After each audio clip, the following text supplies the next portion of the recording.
ಹಿಂದೆ ರಸಗಳ ಬಗ್ಗೆ ನಮಗೆ ಗೊತ್ತಿದೆ, ನವರಸಗಳು ಗೊತ್ತಿದೆ. ಸಾಧಾರಣಕ್ಕೆ ನವರಸಗಳನ್ನ ಸಂಗೀತದಲ್ಲಿ ಉಪಯೋಗ ಮಾಡ್ತಾರೆ, ನೃತ್ಯದಲ್ಲಿ ಉಪಯೋಗ ಮಾಡ್ತಾರೆ. ಆದರೆ ಜ್ಯೋತಿಷ್ಯದಲ್ಲಿ ನವರಸಗಳನ್ನ ತೋರಿಸೋದಕ್ಕೆ ನಮ್ಮನ್ನೆಲ್ಲ ಗರಗಸದಲ್ಲಿ ಹಾಕಿ ಉದ್ದಿದಂಗೆ ಮಾಡೋಕ್ಕೆ ಶ್ರೀಮತಿ ಸ್ಮಿತಾ ಮೇಡಮ್ ಒಬ್ಬರು ಬಂದಿದ್ದಾರೆ. ಅವರ ಬಗ್ಗೆ ಹೆಚ್ಚಿನ ಮಾಹಿತಿ ನಾನು ಹೇಳೋಕ್ಕೆ ಇಷ್ಟಪಡೋದಿಲ್ಲ.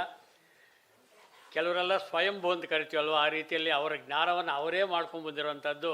ಅಥವಾ ಅವ್ರ ಬಗ್ಗೆ ಹೇಳಬೇಕಂದ್ರೆ ಅವ್ರ ಗುರುಗಳೇನಾದ್ರು ಹೇಳಿದಾಗ ಭಾಳ ಚೆನ್ನಾಗಿರುತ್ತೆ ಅಂತೇಳಿ ಅವ್ರ ಬಗ್ಗೆ ಅವರ ಕಾರ್ಯಕ್ರಮ ಆರಂಭ ಮಾಡೋಕ್ಕೆ ಮೊದಲು ಸನ್ಮಾನ್ಯ ಗೌತಮ್ ಅವರು 2 ಮಾತು ಅವ್ರ ಬಗ್ಗೆ ಮಾತಾಡಿಬಿಟ್ಟು ಕಾರ್ಯಕ್ರಮ ಆರಂಭ ಮಾಡಬೇಕು ಅಂತೇಳಿ ಪ್ರಾರ್ಥನೆ.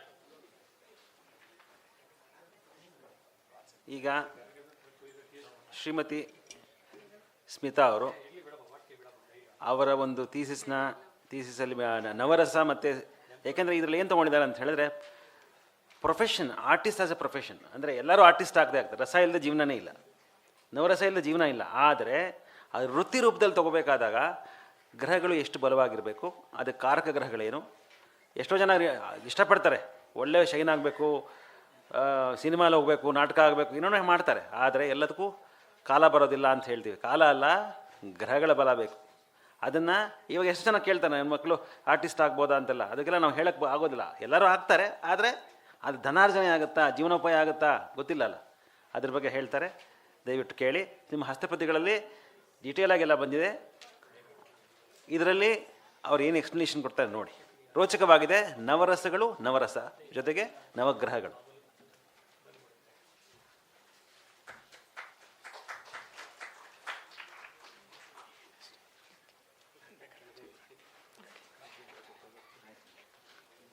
ಎಲ್ರಿಗೂ ನಮಸ್ಕಾರ. ಇಲ್ಲಿ ನೆರೆದಿರುವ ಹಿರಿಯರಿಗೆ, ನನ್ನ ಸಮಾನ ವಯಸ್ಕರಿಗೆ, ಚಿಕ್ಕವ್ರಿಗೆ ಎಲ್ರಿಗೂ ನಮಸ್ಕಾರ. ನನಗೆ ಈ ಅವಕಾಶನ ಗೌತಮ್ ಗುರುಗಳು ಕೊಟ್ಟಿದ್ದಾರೆ. ನನಗೆ ಅಷ್ಟೊಂದು ಧೈರ್ಯ ಇಲ್ಲ, ಸ್ಟೇಜ್ ಮೇಲೆ ನಾನು ಯಾವಾಗಲೂ ಮಾತಾಡಿಲ್ಲ. ಬಟ್ ಗುರುಗಳು ಹೇಳಿದ್ದಾರೆ, ಇಲ್ಲ ನೀವು ಮಾಡ್ತೀರಾ, ಮಾಡಿ ಅಂತ ಹೇಳಿ. ಸೊ ಹೇಳಬೇಕಂತ ಬಂದಿದ್ದೀನಿ, ಮಾತಾಡ್ತಾ ಇದ್ದೀನಿ. ಶುಕ್ಲಾಂಬರಧರಂ ವಿಷ್ಣುಂ ಶಶಿವರ್ಣಂ ಚತುರ್ಭುಜಂ ಪ್ರಸನ್ನವದನಂ ಧ್ಯಾಯೇತ್ ಸರ್ವವಿಘ್ನೋಪಶಾಂತಯೇ. ಗುರುಬ್ರಹ್ಮ ಗುರುರ್ವಿಷ್ಣು ಗುರುರ್ದೇವೋ ಮಹೇಶ್ವರಃ ಗುರುರ್ಸಾಕ್ಷಾತ್ ಪರಬ್ರಹ್ಮ ತಸ್ಮೈ ಶ್ರೀ ಗುರವೇ ನಮಃ. ನಾನು ರೀಸೆಂಟಾಗಿ ಒಂದು ರಿಸರ್ಚ್ ಮಾಡಿದೆ. ಅದು astrological research on professional artist ಅಂತ. ಆರ್ಟಿಸ್ಟಿಗೆ ಮುಖ್ಯ ಕಾರಕ ಆಗಿರೋದು ಶುಕ್ರಗ್ರಹ. ಶುಕ್ರಗ್ರಹ ಅಂತ ಅಂದರೆ ಜ್ಯೋತಿಷ್ಯದಲ್ಲಿ ಗುರುಗ್ರಹ ಜ್ಞಾನಕಾರಕ ಆದರೆ ಶುಕ್ರಗ್ರಹ 66 ವಿದ್ಯೆಗಳಿಗೆ ಕಾರಕನಾಗ್ತಾನೆ. ಮನುಷ್ಯ ತನ್ನ ಭಾವನೆಗಳನ್ನು ಏನಾದರೂ ಹೇಳ್ಕೋಬೇಕಂದ್ರೆ ಅದು ವಿವಿಧ ರೀತಿಯಲ್ಲಿ ಎಕ್ಸ್ಪ್ರೆಸ್ ಮಾಡಬೇಕು ಅಂತ ಹೇಳಿದ್ರೆ ವಿವಿಧ ರೀತಿಯ ಭಾವನೆಗಳನ್ನ ಎಕ್ಸ್ಪ್ರೆಸ್ ಮಾಡ್ತಾನೆ. ಆ ಭಾವನೆಗಳನ್ನ ಎಕ್ಸ್ಪ್ರೆಸ್ ಮಾಡೋ ಸಾಧನೆಗೆ ಕಲೆ ಅಂತ ಹೇಳ್ತೀವಿ. ಈ ಕಲೆ ಅಂತೇಳಿ ಅನ್ನೋದು 3 ರೀತಿಯಲ್ಲಿ ನಾವು ಎಕ್ಸ್ಪ್ರೆಸ್ ಮಾಡ್ಬೋದು. ಒಂದು ರಸ, ಒಂದು ಧರ್ಮ, ಮತ್ತು ಇನ್ನೊಂದು ಆನಂದ. ರಸ ಅಂದರೆ ಅದನ್ನು ನಾವು ಎಕ್ಸ್ಪೀರಿಯನ್ಸ್ನ ತಗೊಳ್ಳೋದು. ಅದನ್ನು ಧರ್ಮ ಅಂದರೆ ಧಾರ್ಮಿಕವಾಗಿ ನಾವು ಹೇಗೆ ಅದನ್ನು ಪ್ರಸಾರ ಮಾಡ್ಬೋದು ಅಂತೇಳ್ಬಿಟ್ಟು. ಆನಂದ ಅಂದರೆ ದೈವಿಕವಾದ ಭಾವನೆಯನ್ನು ನಾವು ಅನುಭವಿಸ್ಕೊಂಡು ಈ ಕಲೆಯನ್ನು ವ್ಯಕ್ತಪಡಿಸೋದನ್ನು, ಈ 3 ಸಾಧನೆಗಳನ್ನು ಕೂಡಿ ಇಲ್ಲಿ ಕಲೆ ಅಂತ ಆಗತ್ತೆ. ಇದರಲ್ಲಿ 3 ಅಂಶಗಳು, ಸುಮಾರು ಮುಖ್ಯ ಅಂಶಗಳಿರುತ್ತೆ ಈ ಕಲೆನಲ್ಲಿ. ಅದೇನಂದರೆ, ಒಂದು ಕ್ರಿಯೇಟಿವಿಟಿ ಇರುತ್ತೆ, ಆಸ್ಥೆಟಿಕ್ ಇರುತ್ತೆ, ಒಂದು ಎಕ್ಸ್ಪ್ರೆಷನ್ ಇರುತ್ತೆ, ಟೆಕ್ನಿಕಲ್ ಸ್ಕಿಲ್ಸ್ ಇರುತ್ತೆ, ಆಮೇಲೆ ಕಮ್ಯುನಿಕೇಷನ್ ಅಂತೇಳಿ ಇರುತ್ತೆ. ಶುಕ್ರಗ್ರಹ ಅಂತೇಳಂದರೆ ಮೃತ್ಯು ಸಂಜೀವನಿ ವಿದ್ಯೆಯನ್ನು ಶುಕ್ರಾಚಾರ್ಯರಿಗೆ ಮಾತ್ರ ಗೊತ್ತಿರುತ್ತೆ. ಅಂದರೆ ಪುನರ್ಜೀವವನ್ನು ಗೊಳಿಸುವಂಥ ವಿದ್ಯೆ ಶುಕ್ರಾಚಾರ್ಯರಿಗೆ ಬಿಟ್ಟರೆ ಮತ್ತು ಬೇರೆ ಯಾರಿಗೂ ಗೊತ್ತಿರಲ್ಲ. ಇಲ್ಲಿ ಕ್ರಿಯೇಟಿವಿಟಿ ಅನ್ನೋ ವರ್ಡನ್ನು ಒಂದು ಎಕ್ಸ್ಪ್ಯಾನ್ಷನ್ ಮಾಡಿದ್ದೀನಿ ನಾನು. ಅದರಲ್ಲಿ ಸಿ ಅಂದರೆ ಕ್ಯೂರಿಯಾಸಿಟಿ. ಅಂದರೆ ಯಾವಾಗಲೂ ಅವರಿಗೆ ಒಂದು ಕ್ಯೂರಿಯಸ್ ಇರುತ್ತೆ, ಇದಾದಮೇಲೆ ಯಾವುದು, ಅದಾದಮೇಲೆ ಯಾವುದು ಅಂತ ಹೇಳ್ಬಿಟ್ಟು ಅವ್ರಿಗೆ ಯಾವಾಗಲೂ ಆ ಕ್ಯೂರಿಯಾಸಿಟಿ ಇರುತ್ತೆ. Next R for resourcefulness. ಅಂದರೆ ಯಾವಾಗಲೂ ಏನಿರುತ್ತೆ ಅದನ್ನು ತಗೊಂಡು ಅವರು ಅದರಲ್ಲಿ ಕ್ರಿಯೇಟಿವಿಟಿ ಮಾಡಲಿಕ್ಕೆ ನೋಡ್ತಾರೆ. ಈ ಫಾರ್ ಎಕ್ಸ್ಪ್ರೆಷನ್. ಎಕ್ಸ್ಪ್ರೆಷನ್ ಅಂದರೆ ಯಾವಾಗ ಏನೇ ಒಂದು ತಗೊಂಡ್ರು ಅದು ಅವರು ಎಕ್ಸ್ಪ್ರೆಷನ್ ಮಾಡೋ ರೀತಿಯೇ ಒಂದು ಡಿಫ್ರೆಂಟ್ ಆಗಿರುತ್ತೆ. ಎ ಅಂದರೆ ಆರ್ಟಿಸ್ಟ್ರಿ. ಆರ್ಟಿಸ್ಟ್ರಿ ಅಂದರೆ ಎಲ್ಲದರಲ್ಲೂ ಕೂಡ ಅವರು ಒಂದು ಕಸಾನು ರಸ ಮಾಡೋರು ಅಂತಾರಲ್ವ, ಆ ಕೆಟಗರಿಗೆ ಅಂತ ಹೇಳ್ತಾರೆ. T for talent. ಟ್ಯಾಲೆಂಟ್ ಅಂದರೆ ಅವ್ರಿಗೆ ಏನಿರುತ್ತೆ ಟ್ಯಾಲೆಂಟು ಅದನ್ನು ಪ್ರತಿಯೊಂದು ಇಂಚನ್ನು ತಗೊಂಡು ಕೂಡ ಆ ಕ್ರಿಯೇಟಿವಿಟಿಗೆ ಅವರು ಅಪ್ಲೈ ಮಾಡ್ತಾರೆ. ಇಮ್ಯಾಜಿನೇಷನ್. ಅವ್ರಿಗೆ ಫಸ್ಟ್ ಬರೋದೇ ಇಮ್ಯಾಜಿನೇಷನ್. ಒಂದು ಹೂ ತಗೊಂಡ್ರೆ ಅದರಲ್ಲಿ ಏನು ಮಾಡ್ಬೋದು, ಆ ಎಲೆಯಿಂದ ಏನು ಮಾಡ್ಬೋದು, ಆ ಎಸಳಲ್ಲಿ ಏನು ಮಾಡ್ಬೋದು ಅಂತ ಯಾವಾಗಲೂ ಅವ್ರಿಗೆ ಒಂದಾದ್ಮೇಲೆ ಒಂದು ಇಮ್ಯಾಜಿನೇಷನ್ ಬರ್ತಾನೆ ಇರುತ್ತೆ. ವಿ ಫಾರ್ ವಿಷನ್ ಅಂದರೆ ಯಾವಾಗಲೂ ಅವ್ರಿಗೆ ಒಂದು ಕ್ಲಿಯರ್ ಗೋಲ್ ಇರುತ್ತೆ. ಅಂದರೆ ಕ್ರಿಯೇಟಿವಿಟಿನೇ ಅವ್ರಿಗೆ ಒಂದು ಪರ್ಪಸ್ ಆಗಿ ಇಟ್ಕೊಂಡಿರ್ತಾರೆ. ಇನೋವೇಷನ್ ಒಂದು ತೊಗೊಂಡ್ರೆ ಅವ್ರು ಡೆವಲಪ್ ಮಾಡ್ತಾ ಇರ್ತಾರೆ, ಒರಿಜಿನಲ್ ಸೊಲ್ಯೂಷನ್ಸ್ ತೊಗೋತಾರೆ. ಆಮೇಲೆ ಅವರು ಅದರಲ್ಲಿ ಇನೋವೇಷನ್ನ ಅವರು ಕರಗತ ಮಾಡ್ಕೊಂಡಿರ್ತಾರೆ. T for thinking and transforming ಅಂದರೆ ಒಂದು ವಿಷಯ ತಗೊಂಡಾಗ ಅವರು ಅದನ್ನು ಕಲೆನ ಅವರು ಎಕ್ಸ್ಪ್ರೆಸ್ ಮಾಡಿದಾಗ ಅದರಿಂದ ತನ್ನನ್ನು ತಾನೇ ಟ್ರಾನ್ಸ್ಫಾರ್ಮೇಷನ್ ತಗೊಳ್ಳೋ ಚಾನ್ಸಸ್ ಜಾಸ್ತಿ ಇರತ್ತೆ. ವೈ ಫಾರ್ ಯಾರ್ನಿಂಗ್ ಅಂದರೆ ಯಾರ್ನಿಂಗ್ ಟು ಕ್ರಿಯೇಟ್. ಯಾವಾಗಲೂ ಏನಾದರೂ ಒಂದು ಕ್ರಿಯೇಟ್ ಮಾಡಬೇಕು ಅನ್ನೋದೇ ಅವ್ರಿಗೆ ಆಲೋಚನೆಯಲ್ಲಿ ಇದ್ದೇ ಇರುತ್ತೆ. ಇದಕ್ಕೆ ಶುಕ್ರನೇ ಕಾರಣ. ಯಾಕೆಂದರೆ ಅವರು ಯಾವಾಗಲೂ ಆ ಕ್ರಿಯೇಟಿವಿಟಿ, ಅದನ್ನು ಬಿಟ್ಟರೆ ಇದನ್ನು ಬಿಟ್ಟರೆ ಅದನ್ನು ಮಾಡಬೇಕು ಅನ್ನೋದು ಯಾವಾಗಲೂ ತಲೆಯಲ್ಲಿ ಓಡ್ತಾ ಇರುತ್ತೆ. ಸೊ ಹಾಗಾಗಿ ಕ್ರಿಯೇಟಿವಿಟಿ ಅನ್ನೋದು art, music, dance, writing and design ಮೂಲಕ ತಮ್ಮ ಐಡಿಯಾಗಳನ್ನು ಎಕ್ಸ್ಪ್ರೆಸ್ ಮಾಡೋದೇ ಆಗಿರುತ್ತದೆ. ಸೊ ಈಗ ಕ್ರಿಯೇಟಿವಿಟಿ ಅಂದರೆ ಮುಖ್ಯ ಅವ್ರದ್ದು ಪರ್ಪಸ್ ಏನಂತ ಹೇಳಿದ್ರೆ, 5th house is ಕಾರಕ ಫಾರ್ ಪೂರ್ವ ಪುಣ್ಯ. ಸೊ ಪೂರ್ವ ಪುಣ್ಯವನ್ನು ಅವರು ಈ ಜನ್ಮದಲ್ಲಿ ಫುಲ್ಫಿಲ್ ಮಾಡ್ಕೊಳ್ಳೋಕ್ಕಷ್ಟೇ ಅವ್ರು ಬಂದಿರ್ತಾರೆ. ಸೊ ಹಾಗಾಗಿ ಅವರು ಆ ಕ್ರಿಯೇಟಿವಿಟಿನಲ್ಲಿ ಮುಳುಗಿ ಆ ಫುಲ್ಫಿಲ್ಮೆಂಟ್ನ ಅವರು ಮುಗಿಸ್ತಾರೆ. ನೆಕ್ಸ್ಟ್ ನವರಸಕ್ಕೆ ಮತ್ತು ಈ ನವಗ್ರಹಗಳಿಗೆ ಹೇಗೆ ಸಂಬಂಧ ಬರುತ್ತೆ ಅಂತ ಹೇಳಿದ್ರೆ, ಶೃಂಗಾರಕ್ಕೆ ಶುಕ್ರ, ಹಾಸ್ಯಕ್ಕೆ ಬುಧ, ಕರುಣಕ್ಕೆ ಚಂದ್ರ, ರೌದ್ರಕ್ಕೆ ಕುಜ, ವೀರಕ್ಕೆ ಸೂರ್ಯ, ಭಯಾನಕಕ್ಕೆ ಶನಿ, ಬಿಭಸ್ತ್ಯ ಕೇತು, ಅದ್ಭುತ Jupiter, ಶಾಂತಕ್ಕೆ Ketu.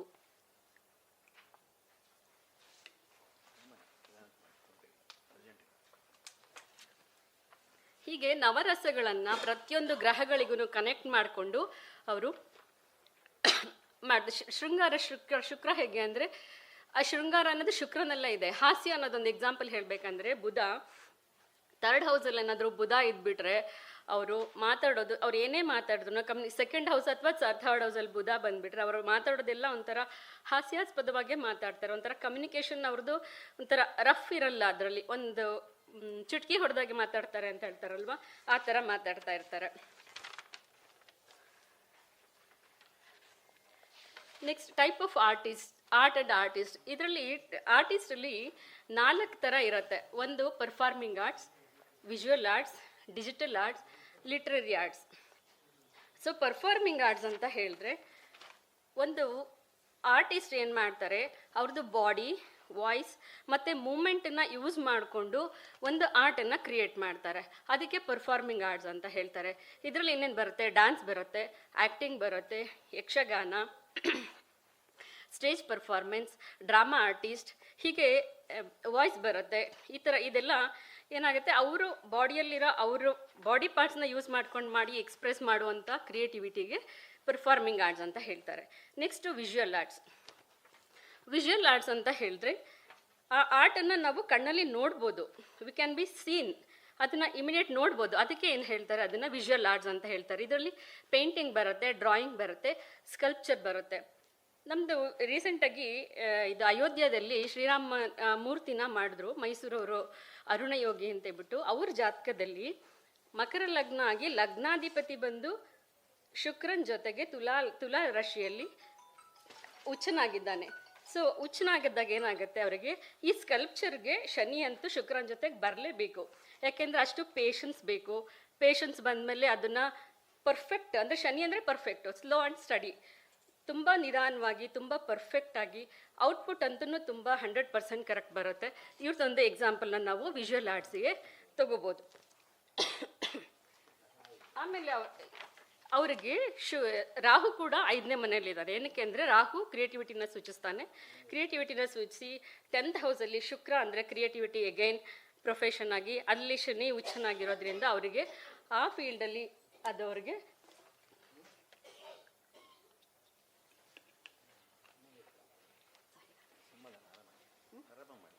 Okay.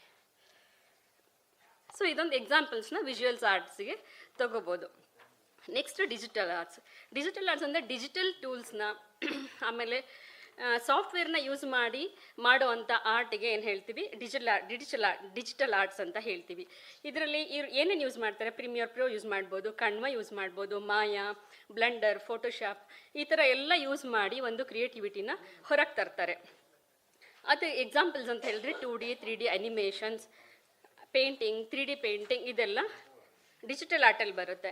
Next literary art ಅಂದರೆ artist they use their own words to create an creativity. ಅದು ಲಿಟ್ರರಿ ಆರ್ಟ್ಸಲ್ಲಿ ಬರುತ್ತೆ. ಎಕ್ಸಾಂಪಲ್ಸ್ ಅಂದರೆ ಜರ್ನಲಿಸ್ಟ್ ಬರ್ತಾರೆ, ರೈಟರ್ಸ್ ಬರ್ತಾರೆ, ಸ್ಕ್ರಿಪ್ಟ್ ರೈಟರ್ಸ್ ಬರ್ತಾರೆ. ಆಮೇಲೆ ಇಲ್ಲಿ ಬುಧನ್ ಜೊತೆಗೆ ಗುರು ಇದ್ದರೆ ಮಾತ್ರ ಅವರು ಸ್ಕ್ರಿಪ್ಟ್ ರೈಟರ್ ಆಗಲಿ, ಲಿಟ್ರರಿ ಆರ್ಟಿಸ್ಟ್ ಆಗಲಿಕ್ಕೆ ಸಾಧ್ಯ. Planetary influences.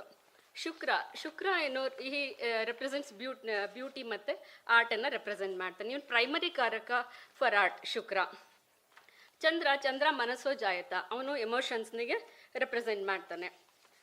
ಬುಧ ರೆಪ್ರೆಸೆಂಟ್ಸ್ ಸ್ಕಿಲ್ಸ್, ಅಂದರೆ ಕೈಯಲ್ಲಿ ಏನಾದರೂ ಸ್ಕಿಲ್ಸು ಅಥವಾ ಸ್ಕಿಲ್ಸ್ ಬುಧ ಅಂದ್ರೇ ಸ್ಕಿಲ್ಸಲ್ಲಿ ಅವನು ಟೆಕ್ನಾಲಜಿನ ಯೂಸ್ ಮಾಡಿ ಮಾಡುವಂಥ ಆಕ್ಟಿವಿಟೀಸನ್ನ ಬುಧ ರೆಪ್ರೆಸೆಂಟ್ ಮಾಡ್ತಾನೆ. ಕುಜ ಕಾರಕ for energy, courage, performance, action and physical strength. ಅಂದರೆ ಕುಜ ಶುಕ್ರನ ಜೊತೆಗಿದ್ದ ಅಂತ ಹೇಳಿದ್ರೆ ಅವರು ಡಾನ್ಸರ್ ಅಂತಲೂ ಹಾಗೆ ಆಗ್ತಾರೆ.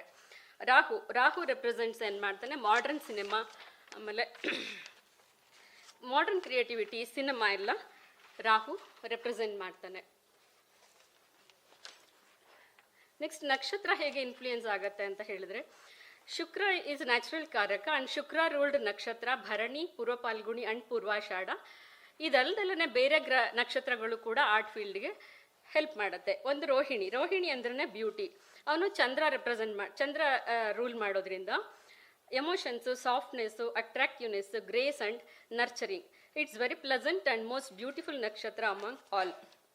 ನೆಕ್ಸ್ಟ್ ಸ್ವಾತಿ ಅಂದ್ರೆ ಕ್ರಿಯೇಟಿವಿಟಿ, ರೂಲ್ ಮಾಡೋದು ರಾಹು ಅಂತ ಹೇಳಿದ್ರೆ again modern technology, modern artist, modern form of arts ಆ ಥರ.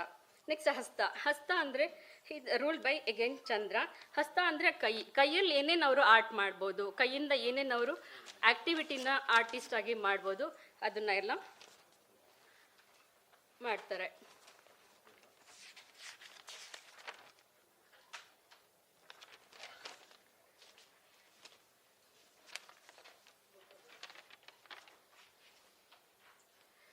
Type of planetary combinations. Shukra ಮತ್ತು ಬುಧ ಇದ್ದಾಗ ಅವರು ಯಾವುದೇ ಕ್ರಿಯೇಟಿವಿಟಿ ಕೂಡ ಮಾಡ್ತಾರೆ. ಚಂದ್ರ ಮತ್ತು ಶುಕ್ರ ಇದ್ದಾಗ ಅವರು ಮ್ಯೂಸಿಕಲ್ಲಿ, ಎಸ್ಪೆಷಲಿ ಚಂದ್ರ ಉಚ್ಚ ಆಗಿದ್ದು ವೃಷಭದಲ್ಲಿ ಏನಾದರೂ ಚಂದ್ರ ಮತ್ತು ಶುಕ್ರ ಕಾಂಬಿನೇಷನ್ ಇತ್ತಂದರೆ ಅವರು 100% ಸಿಂಗರ್ಸ್ ಆಗೋದ್ರಲ್ಲಿ ಅನುಮಾನನೇ ಇಲ್ಲ, ಮತ್ತು ಫೇಮಸ್ ಕೂಡ ಆಗ್ತಾರೆ. ನೆಕ್ಸ್ಟ್ ರಾಹು ಮತ್ತು ಶುಕ್ರ ಫಿಲ್ಮ್ ಇಂಡಸ್ಟ್ರಿಗೆ 10th ಹೌಸಲ್ಲಿ ಏನಾದರೂ ರಾಹು, ಶುಕ್ರ ಮತ್ತು ಸೂರ್ಯ ಏನಾದರೂ ಬಂದ ಅಂತ ಹೇಳಿದ್ರೆ 100% ಅವರು ಫಿಲ್ಮ್ ಇಂಡಸ್ಟ್ರಿಯಲ್ಲಿ ಫೇಮಸ್ ಆಗೋದ್ರಲ್ಲಿ ಅನುಮಾನನೇ ಇಲ್ಲ. ಸೂರ್ಯನೂ ಅಲ್ಲೇ ಇರೋದ್ರಿಂದ 10th ಹೌಸಲ್ಲಿ ಸೂರ್ಯ ದಿಗ್ಬಲಿ ಆಗ್ತಾನೆ. ಮತ್ತು ಅವರು ಫಿಲ್ಮ್ ಒಂದೇ ಅಲ್ಲ, ಮತ್ತು ಅವರು ಪೊಲಿಟಿಕ್ಸಲ್ಲೂ ಕೂಡ ಅವರು ಫೇಮಸ್ಸನ್ನು ಪಡೆಯೋದ್ರಲ್ಲಿ ಅನುಮಾನನೇ ಇಲ್ಲ. ಹೌಸಸ್ ಇನ್ಫ್ಲೂಯೆನ್ಸ್ ಯಾವುದಾಗುತ್ತೆ ಅಂತ ಹೇಳಿದ್ರೆ ಸೆಕೆಂಡ್ ಹೌಸ್ ಅಂದರೆ ವಾಯ್ಸ್ ಬರುತ್ತೆ. 3rd house performance, 5th house creativity, 7th house public, 10th house career, 11th house fame.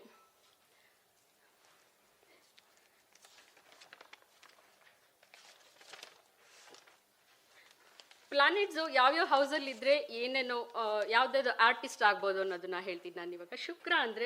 ಶುಕ್ರ ಏನಾದರೂ ವೃಷಭದಲ್ಲಿದ್ದ ಅಂದರೆ ಮಟೀರಿಯಲ್ ಆರ್ಟ್ಸಲ್ಲಿ, ತುಲಾದಲ್ಲಿದ್ದ ಅಂದರೆ ಕ್ಲಾಸಿಕಲ್ ಆರ್ಟ್, ಮೀನದಲ್ಲಿದ್ದರೆ divine, imagination and transcendent artist ಆಗಿರ್ತಾರೆ. ಶುಕ್ರ ಏನಾದರೂ ಸಿಂಹದಲ್ಲಿದ್ದರೆ ಡ್ರಾಮೆಟಿಕ್ ಮತ್ತು ಎಕ್ಸ್ಪ್ರೆಸಿವ್ ಪರ್ಫಾರ್ಮೆನ್ಸ್ ಆಗಿರ್ತಾರೆ ಅವರು. ಚಂದ್ರ ಕಟಕದಲ್ಲಿದ್ದರೆ ನರ್ಚರಿಂಗ್ ಮತ್ತು ಎಮೋಷ್ನಲಿ ರಿಚ್ ಆರ್ಟಿಸ್ಟ್ ಆಗಿರ್ತಾರೆ. ವೃಷಭದಲ್ಲಿದ್ದರೆ ಮೆಲೋಡಿಯಸ್ ವಾಯ್ಸ್, ಮ್ಯೂಸಿಕಲ್ ಟ್ಯಾಲೆಂಟ್ ಆಗಿರ್ತಾರೆ. ಮೀನದಲ್ಲಿದ್ದರೆ ಸ್ಪಿರಿಚುವಲ್ ಕ್ರಿಯೇಟಿವಿಟಿ ಇರುತ್ತೆ. ತುಲಾದಲ್ಲಿದ್ದರೆ ರೊಮ್ಯಾಂಟಿಕ್ ಆ್ಯಂಡ್ ಬ್ಯಾಲೆನ್ಸ್ಡ್ ಎಕ್ಸ್ಪ್ರೆಸಿವ್ ಆಗಿರ್ತಾರೆ. ಬುಧ ಮಿಥುನದಲ್ಲಿದ್ದರೆ ರೈಟಿಂಗ್ ಮತ್ತು ಮೀಡಿಯಾ ಆರ್ಟಿಸ್ಟ್ ಆಗಿರ್ತಾರೆ. ಕನ್ಯಾದಲ್ಲಿದ್ದರೆ ಡಿಸೈನ್ ಮತ್ತು ಎಡಿಟಿಂಗಲ್ಲಿರ್ತಾರೆ.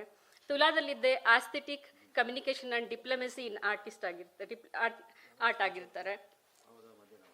ಕುಂಭದಲ್ಲಿದ್ದರೆ ಇನೋವೇಟಿವ್ ಆ್ಯಂಡ್ ಕನ್ಸೆಪ್ಚುಯಲ್ ಎಕ್ಸ್ಪ್ರೆಷನ್ ಆಗಿರ್ತಾರೆ. ಕುಜ ಮೇಷದಲ್ಲಿದ್ದರೆ ಎನರ್ಜೆಟಿಕ್ ಎಕ್ಸ್ಪ್ರೆಷನ್, ಇವರು ತುಂಬ ದೊಡ್ಡ ಆರ್ಟಿಸ್ಟ್, ಡ್ಯಾನ್ಸರ್ ಆಗಿರ್ತಾರೆ. ಕುಜ ವೃಶ್ಚಿಕದಲ್ಲಿದ್ದರೆ ಟ್ರಾನ್ಸ್ಫರ್ಮೇಟಿವ್ ಆರ್ಟ್ ಆಗಿರುತ್ತೆ. ಇನ್ನು ಮಕರದಲ್ಲಿ ಡಿಸಿಪ್ಲಿನ್ಡ್ ಆ್ಯಂಡ್ ಎಂಡ್ಯೂರಿಂಗ್ ಆರ್ಟಿಸ್ಟ್ ಆಗಿರ್ತಾರೆ. ಸಿಂಹದಲ್ಲಿದ್ದರೆ ಡ್ರಾಮೆಟಿಕ್ ಮತ್ತು ಪವರ್ಫುಲ್ ಪರ್ಫಾರ್ಮೆನ್ಸರ್ ಆಗಿರ್ತಾರೆ. ರಾಹು ವೃಷಭದಲ್ಲಿ ಫ್ಯಾಷನ್, ಲಕ್ಸುರಿ, ಸೆನ್ಸುಷಿಯಲ್ ಆರ್ಟಿಸ್ಟ್ ಆಗಿರ್ತಾರೆ. ಮಿಥುನದಲ್ಲಿ ಡಿಜಿಟಲ್ ಕಮ್ಯುನಿಕೇಷನ್, ಸಿಂಹದಲ್ಲಿ ಡ್ರಾಮೆಟಿಕ್, ಕುಂಭದಲ್ಲಿ ಫ್ಯೂರಿಯಸ್ಟಿಕ್ ಆ್ಯಂಡ್ ರೆವಲ್ಯೂಷನರಿ ಆರ್ಟ್ ಆಗಿರ್ತಾರೆ. ನಾವೊಂದು ಚಾರ್ಟ್ ತಗೊಂಡು ಈಗ ಈ ಆರ್ಟಿಸ್ಟ್ ಹೇಗೆ ಇದನ್ನು ಹೇಳಿ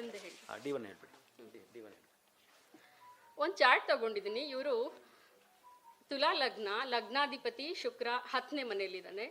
ಸೊ D9 ಕೂಡ ಶುಕ್ರ 10ನೇ ಮನೆಯಲ್ಲಿದ್ದಾನೆ. ಶುಕ್ರ ಇಲ್ಲಿ ವರ್ಗೋತ್ತಮ ಆಗಿದ್ದಾನೆ. ಫಿಫ್ತ್ ಹೌಸಲ್ಲಿ ರಾಹು ಪಂಚಮದಲ್ಲಿದ್ದಾನೆ. ರಾಹು ಸೊ ಕ್ರಿಯೇಟಿವಿಟಿ ತೋರಿಸ್ತಾ ಇದೆ. ಫಿಫ್ತ್ ಲಾರ್ಡ್ ಶನಿ 3ನೇ ಮನೆಯಲ್ಲಿರೋದ್ರಿಂದ ಕಮ್ಯುನಿಕೇಷನ್ ಕ್ರಿಯೇಟಿವಿಟಿನಲ್ಲಿರುತ್ತೆ. So 9th lord and 12th lord Budha 12th ಹೌಸಲ್ಲೇ ಇದ್ದಾನೆ.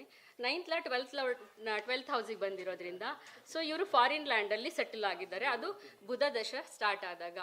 ಸೊ ಇದು D1ನಲ್ಲೂ D9ನಲ್ಲೂ ಕೂಡ ಶುಕ್ರ ವರ್ಗೋತ್ತಮ ಆಗಿ 10th ಹೌಸಲ್ಲೇ ಇರೋದ್ರಿಂದ, ಆಮೇಲೆ ಲಗ್ನಾಧಿಪತಿ ಶುಕ್ರನಾಗಿ 10th ಹೌಸಲ್ಲಿ ಹೋಗಿರೋದ್ರಿಂದ ಇವರು ಕ್ರಿಯೇಟಿವಿಟಿನಲ್ಲಿ ಸಕ್ಸಸ್ ಆಗಿದ್ದಾರೆ ಅಂತ ಹೇಳ್ಬೋದು.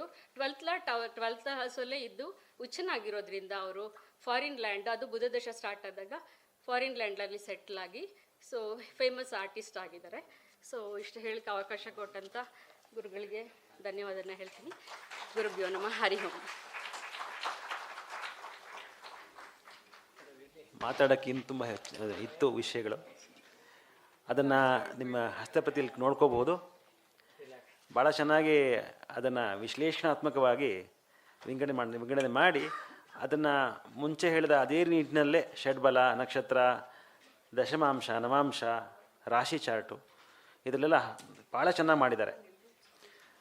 ಸೊ ಹೀಗೆ ಇಲ್ಲೇನಾಗಿದೆ ಅಂತ ಹೇಳಿದ್ರೆ, ಇವ್ರಿಗೆ ಭಾಳ ವರ್ಷದಿಂದ ಜ್ಯೋತಿಷ ಕಲಿಬೇಕು ಅಂತಿತ್ತಂತೆ. ಗುರುಕೃಪೆ, ಗುರುದಶೆ ಪ್ರಾರಂಭ ಆಯಿತು, ಜ್ಯೋತಿಷ ಕಲಿಯೋದಕ್ಕೆ ಅವಕಾಶ ಆಯಿತು.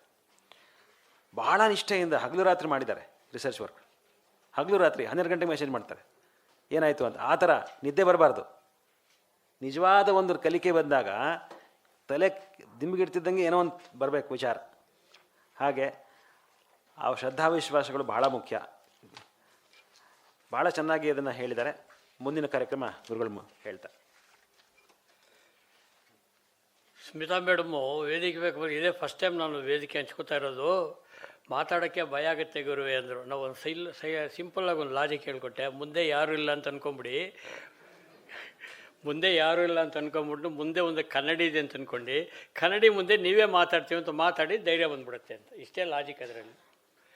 ಯಾಕಂದರೆ ಇವೆಲ್ಲ ಅಭ್ಯಾಸ ನಾವು ಮಾಡಿ, ನಮಗೂ ಅಷ್ಟೇ ಮೊದಲು ಸ್ಟೇಜ್ ಫಿಯರ್ ಇತ್ತು. ಆಮೇಲೆ ಬರ್ತಾ ಬರ್ತಾ ಇವಾಗ ಸ್ಟೇಜಿಗೆ ನಮ್ಮ ನೋಡಿದ್ರೆ ಫಿಯರ್ ಆಗುತ್ತೆ.